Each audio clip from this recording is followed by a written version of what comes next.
चलो सो जाओ सब लोग। हवलदार साहब, बारिश में भी चैन नहीं आता है। यही वो आदमी है जिसे दिलीप साहब ने खत्म करने को कहा है।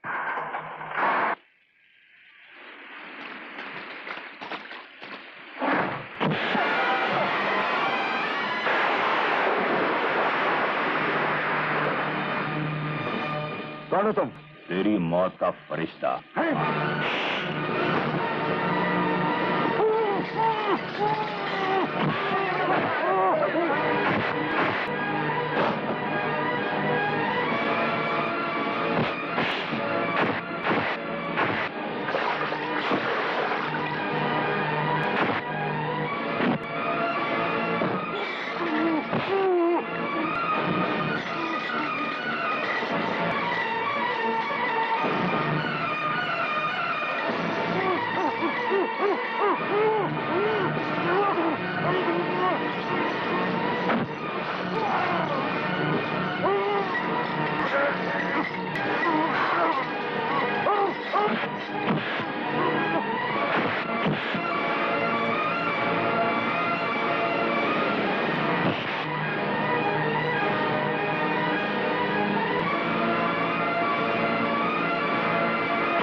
आजम खान, तुम अपनी हरकतों से बाज नहीं आओगे। आज तुमने फिर वो कारनामा किया है कि तुम्हारी सजा और बढ़ सकती है। पांडे, उठाओ इसे अस्पताल ले जाओ, उठाओ इसे।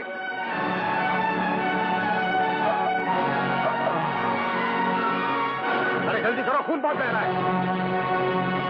हरिया। तुम्हारे ग्रुप का खून ही नहीं मिल रहा था और तुम्हारी हालत बहुत खराब थी। वो तो ऊपर वाले का शुक्र मनाओ कि तुम्हारे ब्लड के ग्रुप से विजय का खून मिल गया और वो देने को तैयार भी हो गया, वरना तुम्हारा बचना बहुत मुश्किल था।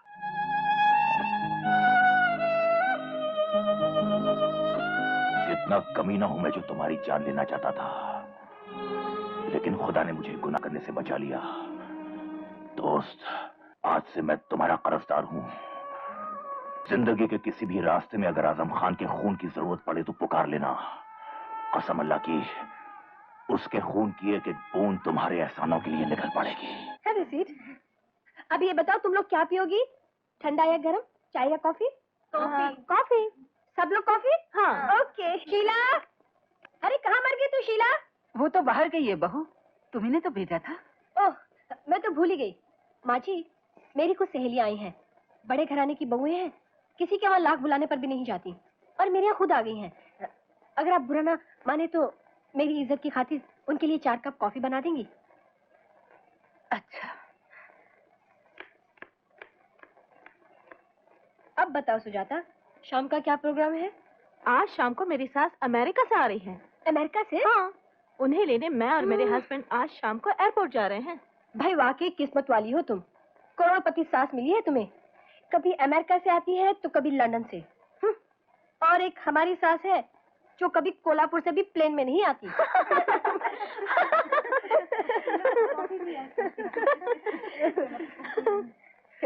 वाकई। इनको दीजिए।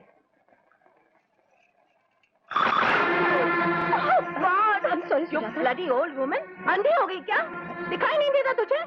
ये साड़ी मैंने सिंगापुर से मंगवाई थी और आज पहली बार पहनी है।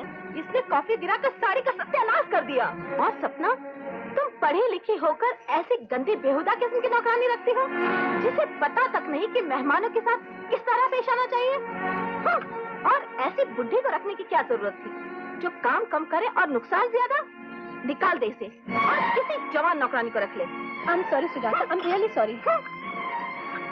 अब खड़ी खड़ी मेरा मुंह क्या देख रही है? जाइए यहाँ से। क्या हुआ? रो क्यों रही हो? ये सारा कसूर मेरा है। बहू की कुछ सहेलियां आई थी, बहू ने मुझे कॉफी बनाने के लिए कहा। गलती से कॉफी बहू की सहेली की साड़ी पे गिर गई और वो औरत मुझे नौकरानी समझकर डांटने लगी। डांटेगी नहीं तो और क्या करेगी? आपकी पूजा करेगी।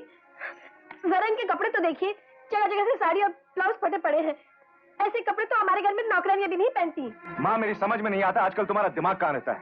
कौन सी दुनिया में खोई रहती हो? माँ, अब हम वो पुराने लोग नहीं हैं।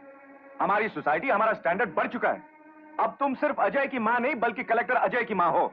और एक कलेक्टर की माँ होकर ऐसी साड़ी पहनती हो? घर में किसी करोड़पति घराने की बहू आए, उसके साथ ऐसा सलूक करना चाहिए? उस पर कॉफी गिराकर उसकी बेइज्जती करनी चाहिए? बेटे, ये सब मैंने जानबूझकर नहीं किया। दरअसल मेरी नजर कमजोर हो गई है, बगैर ऐनक के कुछ दिखाई नहीं देता। बगैर ऐनक के क्या मतलब? तुम आंख के डॉक्टर के पास गई थी ना, उसने तुम्हें चश्मे का नंबर लिख के नहीं दिया?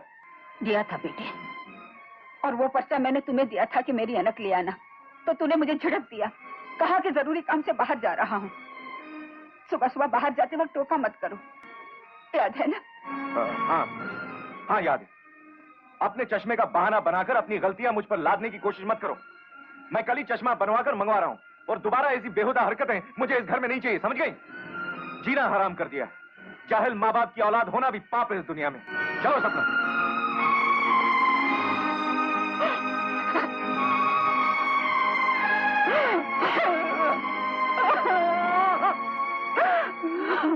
हकीम साहब रुकिए! अरे अरे डॉक्टर साहब! क्या? मैं आपका शुक्रिया अदा करने आया हूँ। मेरा? किस लिए? जी, आपके इलाज से मुझे जबरदस्त फायदा हुआ। भाई देखो, मेरी याददाश्त बहुत कमजोर है, मुझे याद नहीं पड़ता कि मैंने तुम्हारा कब इलाज किया था। आपने मेरा नहीं, मेरे पिताजी का इलाज किया था।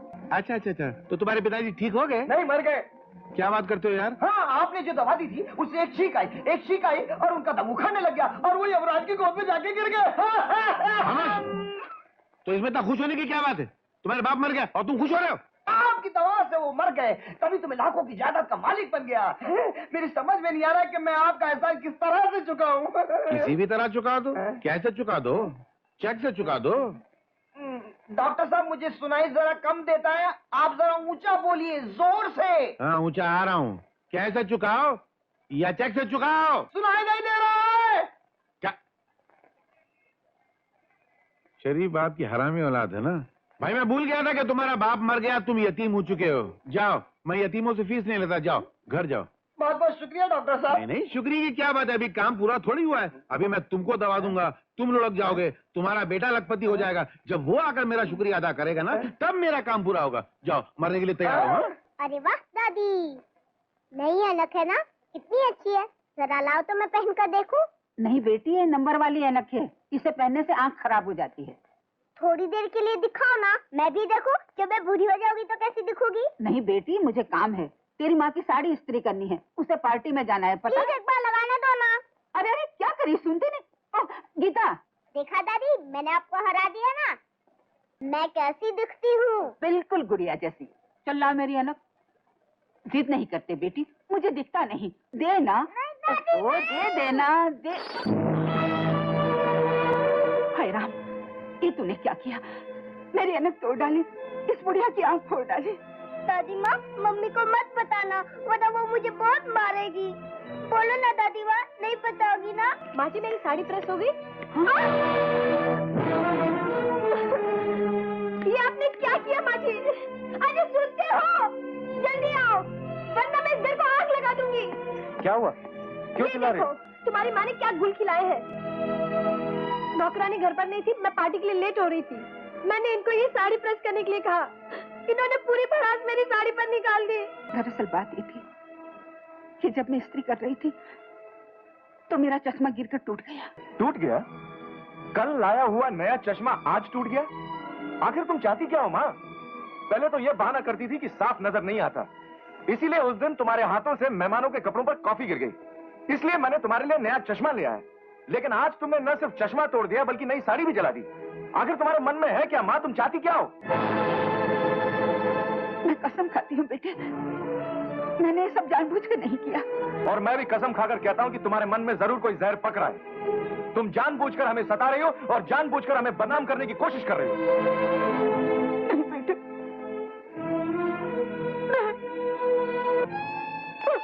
चल